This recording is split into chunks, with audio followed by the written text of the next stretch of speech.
বদলে যাচ্ছে police, RAB ও আনসারের পোশাক। আইন শৃঙ্খলা সংক্রান্ত উপদেষ্টা কমিটির বৈঠকে তাদের নতুন পোশাক চূড়ান্ত হয়েছে।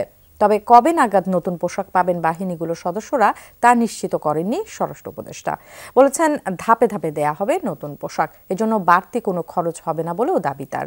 সীমান্তে বিজিবির জন্য সাউন্ড গ্রেনেড ও টিয়ার শেল কেনা ও ব্যবহারের অনুমোদন দিয়েছে এ সংক্রান্ত উপদেষ্টা কমিটি।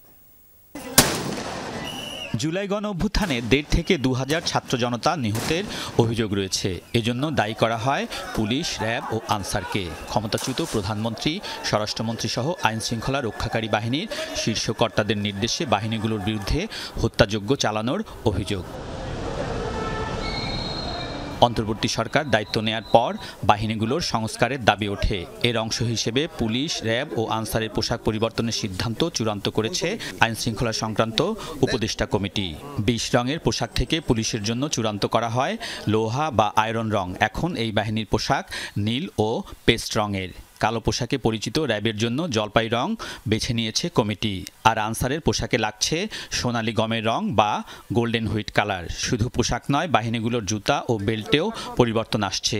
এর মাধ্যমে আইন শৃঙ্খলা রক্ষাকারী বাহিনীর সদস্যদের মানসিকতায় পরিবর্তন আসবে বলে দাবি স্বরাষ্ট্র উপদেষ্টার।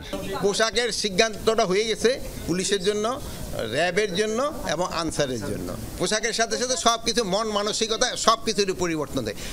স্বরাষ্ট্র উপদেষ্টার দাবি, নতুন পোশাকের জন্য বাড়তি খরচ হবে না, আস্তে ধীরে দেয়া হবে এসব পোশাক, দেখানো হবে প্রধান উপদেষ্টাকেও। এটা ইমপ্লিমেন্ট হবে তো আস্তে আস্তে, একসাথে তো সবাই পড়া যাবে না। বড় ধরনের টাকার সংকলন হবে না, ওই নর্মাল ড্রেস দেশমই হতে থাকছে না, এই আস্তে আস্তে এইভাবে আমরা করে দিব। উত্তপ্ত বাংলাদেশ ভারত সীমান্ত পরিস্থিতি বিবেচনা করে বিজিবি প্রথমবারের মতো পাচ্ছে সাউন্ড গ্রেনেড ও টিয়ার শেল ব্যবহারের অনুমতিও। আইন শৃঙ্খলা সংক্রান্ত উপদেষ্টা কমিটির বৈঠকে বিজিবির জন্য এসব সরঞ্জাম কেনার সিদ্ধান্ত হয়েছে। বিজিবি কেন তারা সাউন্ড গ্রেনেড মারে নাই বা কেন টিয়ার শেল মারে নাই বা এইগুলি তো বিজিবির কাছে নাই, যেহেতু বিজিবির কাছে তো সব লেথাল ওয়েপেন। আপনারা দেখছেন যে চাঁপাইনবাবগঞ্জে বিএসএফ এর কাছে আছে, কিন্তু আমাদের বিজিবির কাছে নাই। এইগুলি কেনার জন্য ওদের আমরা পারমিশন দিয়ে দিয়েছি। স্বরাষ্ট্র উপদেষ্টা জানান, দেশে আগে ৪৯,২২৬ জন অবৈধ অভিবাসী ছিল।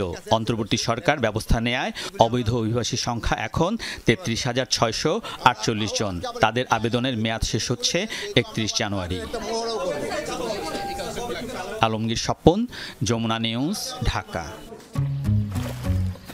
এখন তো জীবাণুদের থেকে বাঁচালে সারাদিনকে বাঁচাবে ডেটল বাঁচাবে। ডেটল দেয় জীবাণুর বিরুদ্ধে ১২ ঘন্টার সুরক্ষা বলয়। সুরক্ষার বিশ্বাস থাকুক দিনভর।